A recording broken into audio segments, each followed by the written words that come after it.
What is up everyone, and welcome back to another video. As you know, Chapter 3 Season 4 is now here, and with it comes another reset to arena points, and now we're all back on the grind to champs once again. Luckily, you know your boy Techo's always got you covered, and that's why in today's video we'll be going over how to gain arena points fast in Fortnite Chapter 3 Season 4. I'll be covering all of the easiest methods and strategies you can use to maximize your arena points while also improving the game at the same time. That way you can reach champs fast and continue to get better as well. Before we get into it though, if you find this video helpful, then be sure to drop a like. As well as that, subscribe if you're new and you want to see more content just like this in the future. And if you guys are buying the new battle pass or anything else in the item shop, frankly, I'd really appreciate it a ton if you could use code TECHO when doing so. It's 100% free for you and it seriously helps your boy out a ton. And finally guys, if you're not aware of it, I actually do offer paid one-on-one coaching services now. So if you'd like to get coached directly by me one-on-one, then feel free to check that out. The link to that is going to be near the top of the description. And if you can't afford it, don't worry about it. I'm still going to be grinding out tips and tricks videos on YouTube just as usual. The coaching is just kind of an extra option for those of you who really want to take things up a notch. But with that said, and without further ado, let's get into today's video. So starting off today's video, I want to begin by going over the point system that's currently in place for Chapter 3 Season 4. And the point system this season in Arena is essentially going to be the same exact point system it's previously been. Just for reference, I'll go ahead and put up the full point system for each of the 3 game modes. First up is solos. Here's the point system for solos. Then you've got this, which is the point system for duos. And lastly, you've got this point system, which is for trios. I would strongly recommend that you guys take some screenshots of those or save the video just in case you ever need to reference them. And for the most part, the point system is super simple.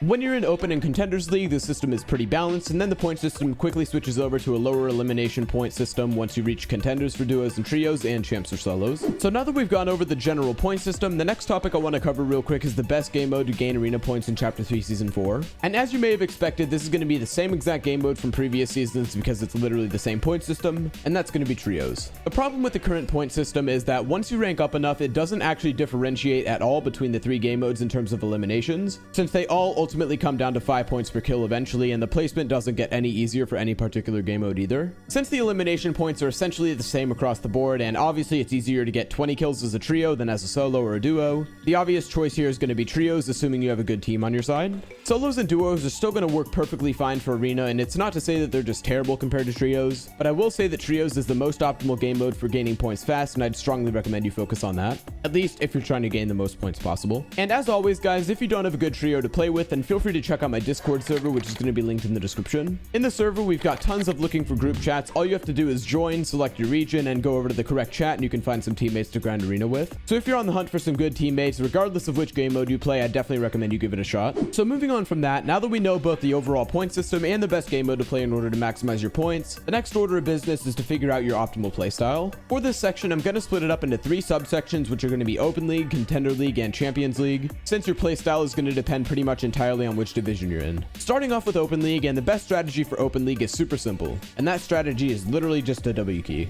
In Open League, you don't lose points for bus fare at all, and the elimination points are super solid as well, making W keying the obvious choice here. In Contenders League, this is where things tend to get a little bit questionable. In Contenders League, elimination points receive a significant drop, but the players also don't get that good until you're in the upper divisions. So honestly, your optimal playstyle in Contenders League is pretty much going to depend on your overall skill level. If you're good at W keying and you like to get kills, then you can definitely do that and be successful in Contenders League. But if you struggle a bit with fighting and you want to gain the most points possible, then you're definitely better off playing a bit more placement heavy. Playing placement heavy doesn't mean you shouldn't fight at all, but try to be a little bit more cautious about which exact fights you take. And lastly guys, in Champions League, as much as it really hurts me to say this, the best strategy in terms of gaining points for 99% of players is going to be playing for placement. If you've been watching my channel for a while, you know I don't like to play for placement. I like to W key, but that's just the way it is. The thing is, you can be a really good W keyer, but in the end you get 5 points per kill and 175 for a win. That means you have to get 35 kills to get the equivalent points for 1 win, which is an absolutely absurd ratio, frankly, that massively favors playing for placement. Once again, this does not mean that you should camp the entire game and run away from everyone, but it also doesn't mean you should be dropping tilted and trying to push everyone you see either. Champs is massively placement dominant, so unless you're the best W keyer on the planet like I am, I'm just kidding, then your best strategy in Champs is definitely to play slower, mainly take fights that are relatively safe, and instead focus on racking up kills in endgame when you've already secured enough points to be profitable. And what I mean by profitable is basically you've gained enough points to have more than your bus fare. The next question I'm expecting from you guys is, where should I drop? And regarding where to actually drop in each division, I can't really give an exact spot for everyone since it mainly depends on your skill set, playstyle, and which places you like best. But if you're going for a super aggressive playstyle, especially in open league or early contenders, then places like Tilted and Coney should serve you well. If you're going for a middle ground playstyle, not too aggressive but not too passive, then any medium-sized POI should do the trick. Some of these might include Sleepy Sound, Logjam Junction, Greasy Grove, and pretty much any other POI that isn't Tilted or Coney. And lastly, if you're trying to play passive and avoid fighting altogether, then your best strategy is probably to land in an unnamed area. One thing I really like about the Chapter 3 map is that there are tons of solid edge map areas that aren't named at all, so take some time to check them out and I'm sure you're going to find a pretty solid split. And let me know down in the comments if you guys want to see a video about some of the best drop spots this season. I know of a lot of different hidden gem spots, so if that's something you're all interested in, then I'm happy to deliver. Getting into the last section of today's video though, and the last thing I want to discuss in this video is how to properly practice for arena. Now, as I always say, probably the best way to improve at arena is simply to play tons of arena, but there are also some other really good practice methods that I recommend you use in order to maximize your improvement. These are basically some supplemental things you can use whenever you're not on arena to improve the skill sets you need in order to gain more points. The first of these practice methods is going to be a classic, and that's realistic 1v1s. Realistic 1v1s are great for obvious reasons. They simulate real fights and they're at least somewhat realistic. Obviously, there are tons of different situations you can find in game, and it's basically impossible to represent all of them in creative, but you can still get some really solid work in with realistic 1v1s regardless of that. What I recommend you do is one of two things. If you're a more advanced player, then you should probably head into some sort of scrim server on Discord or find a friend who's pretty good at the game to 1v1. Or if you're a player with a normal skill level, you can just hop into matchmaking and get assigned a random player to 1v1. Either way, realistics are a fantastic way to practice your fighting and something I urge you to start using. If you need a map for this, then I'll put the code up on screen right now to one by Raider464, which is a fantastic map. Moving on from that, the next practice method I recommend you work on when it comes to improving in arena is going to be piece control. In arena, most players are pretty competent with basic building and editing, but when it comes to piece control, once you know it super well, most of them become easy to handle since you can literally just box them up.